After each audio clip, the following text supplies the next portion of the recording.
নমস্কার বন্ধুরা, আমি সঞ্চিতাস এসেন্স রেসিপিস ইউটিউব চ্যানেলের পক্ষ থেকে দোলের অনেক শুভেচ্ছা এবং অভিনন্দন।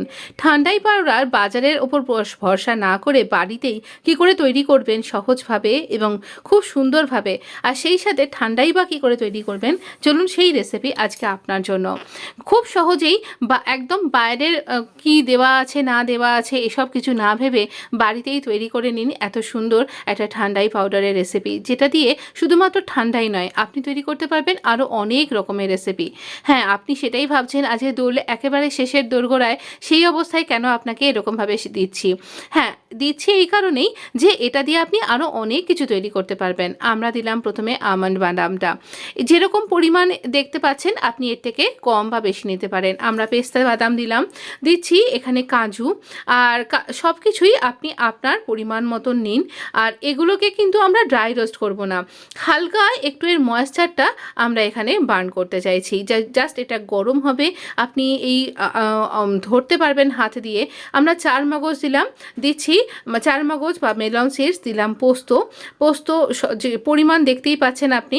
এখানে নিয়েছি একটুখানি এইরকম গোলমরিচ আর ছোটো এলাচ তো অবশ্যই লাগবে, আর গোলমরিচটা দিলে একটা অদ্ভুত সুন্দর ফ্লেভার আসবে, আর খাওয়াটাও দরকার। ঠান্ডায় এই সময় আমরা খাই আমাদের বডিকে ডিটক্স করবার জন্য, আমাদের বডিতে অনেক বেশি যাতে ইমিউনিটি বুস্ট আপ হয় সব কিছুর জন্য।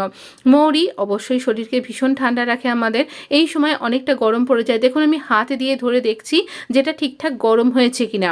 এটা যদি আপনি খুব রোদের, এটা রোজ পেটাল, ইডেবল রোজ পেটাল আমি এখানে ব্যবহার করছি। একটু কেশর দিয়ে দিচ্ছি, কেশর কিন্তু খুবই গরম হয়। এর মধ্যে আপনি একটু ইয়েলো কালারটা আনার জন্য আপনি হলুদ দিতে পারেন, সব কিছু গুঁড়ো করার পরে হলুদ দিতে পারেন, তাহলে ইয়েলো কালারটা আসবে। আর এছাড়াও আপনি এই হলুদ যদি দেন তাহলে পরে আপনার ইমিউনিটি বুস্ট করতেও কিন্তু খুব সাহায্য করবে। তো দেখুন হাত দিয়ে আমি দেখছি যেটা গরম হয়েছে কিনা।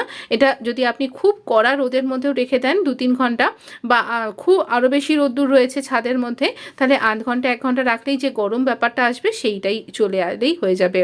এবার আমি এটাকে গুঁড়ো করে নিলাম। গুঁড়ো করা তো আমাদের হয়ে গেল। তো এই রকম গুঁড়ো পাউডারটাকে আপনি অবশ্যই ফ্রিজের মধ্যে রাখবেন যদি আপনি স্টোর করে রাখছেন। আর যদি আপনি ইউজ করছেন বিভিন্ন রেসিপিতে, ঠান্ডায় ছাড়াও আর কি রেসিপি করা যায় আমি খুব তাড়াতাড়ি আপনার সাথে শেয়ার করছি। আপনি আমার চ্যানেলের সাথে জুড়ে থাকুন। এই ঠান্ডাই পাউডারের রেসিপি ভীষণ সুন্দর, আর এটা এত ভালো খেতে হয়েছিল বলার বাহুল্য। অবশ্যই একবার তৈরি করবেন। কিন্তু এর মধ্যে আমরা আরও কিছু ইনগ্রেডিয়েন্টস অ্যাড করব। এর মধ্যে আমরা দেব এখানে আরও 2টো ইনগ্রেডিয়েন্টস। এটা হচ্ছে সিনামন পাউডার। যে দারচিনি আমরা ব্যবহার করি, সেই দারচিনি গুঁড়ো করে আমি ব্যবহার করি রান্নায়। যদি আপনি আমার রেসিপি চ্যানেলটা ফলো করেন নিয়মিতভাবে, তাহলে আপনি জানেন যে আমি দারচিনির গুঁড়ো ব্যবহার করি। এটা হচ্ছে জায়ফল বা নাটমেগ। তো এই নাটমেগও খানিকটা আমরা এখানে ঘষে দেব গ্রেটারের মধ্যে।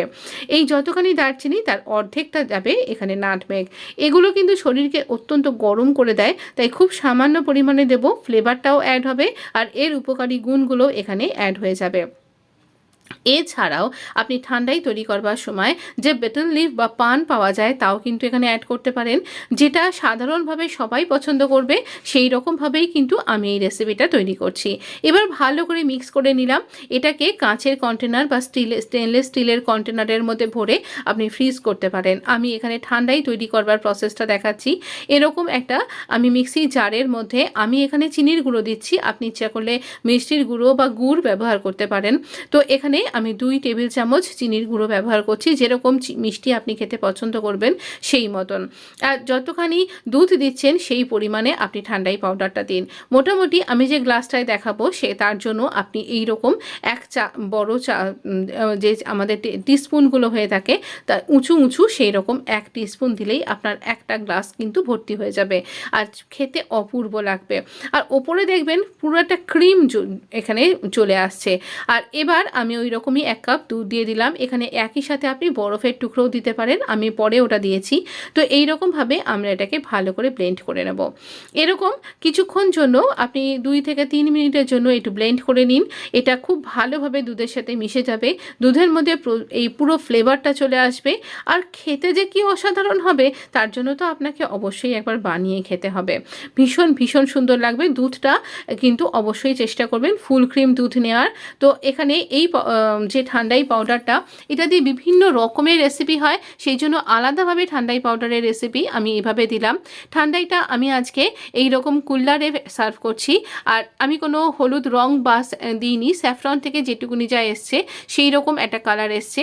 আর এখানে বরফের টুকরো দিয়ে দিলাম, ওপর থেকে ঠান্ডাই পাউডার আমি একটুখানি ছড়িয়ে দিচ্ছি, আর এখানে একটু রোজ পেটালও ছড়িয়ে দিচ্ছি। এই রোজ পেটালগুলো আপনি যে কোনো গ্রসারি স্টোরসে পেয়ে যাবেন, বা বাড়িতে যদি গোলাপ ফুল ফুটছে যেখানে আপনি জৈব সারই ব্যবহার করেন, সেটাও কিন্তু আপনি অবশ্যই এভাবে খেতে পারেন। আর এগুলো আমার বাগানের ফুল, যেটা আমি এখানে ডেকোরেশনের জন্য ব্যবহার করেছি।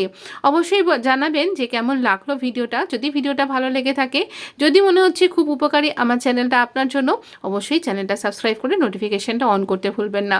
এই রেসিপিটা অনেক আত্মীয় বন্ধুদের মধ্যে শেয়ার করবেন, এটাই আমি কামনা করব, কারণ তাদেরও মনে হয় দরকার পড়বে এই ধরনের একটা সুন্দর রেসিপি।